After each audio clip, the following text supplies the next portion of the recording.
রাগ আর অভিমান আমরা প্রায়শই করে থাকি। কাদের উপর? আমাদের প্রিয় মানুষদের উপরে, আমাদের প্রিয়জনদের উপরে, বা আমাদের কাছের মানুষদের সাথে। কিন্তু রাগ আর অভিমানের মধ্যে একটা সূক্ষ্ম একটা পার্থক্য আছে।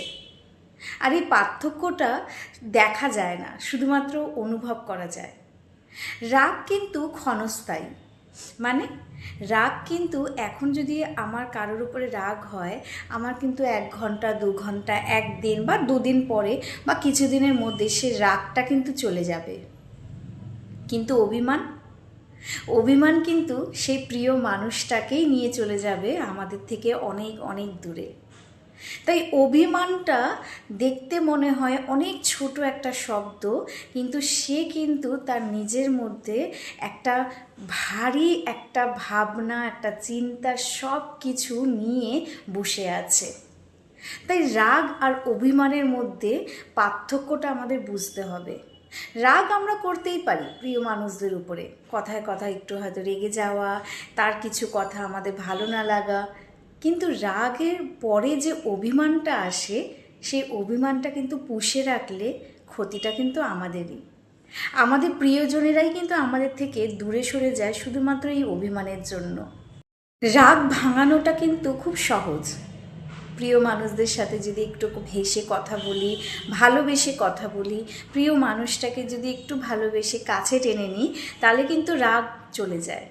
কিন্তু অভিমান কিন্তু সহজে যায় না। তাই রাগের পরে যে এই যে অভিমানের পর্বটাকে আমার মনে হয় নিজেদের জীবনে না টেনে আনাটাই ভালো।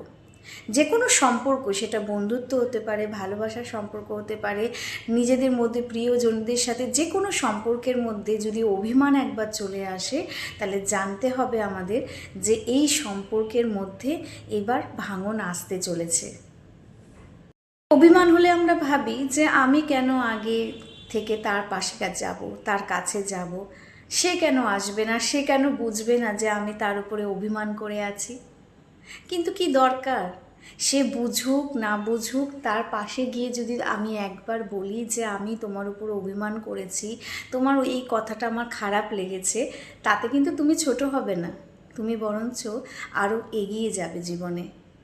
কারণ তুমি তোমার সম্পর্কটাকে ভাঙার হাত থেকে বাঁচাতে পেরেছো।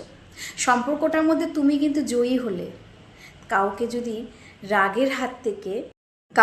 রাগের হাত থেকে কোনো সম্পর্ককে যদি অভিমানের হাত থেকে আমরা বাঁচাতে পারি, তাহলে জয়টা আলটিমেটলি কার হয়?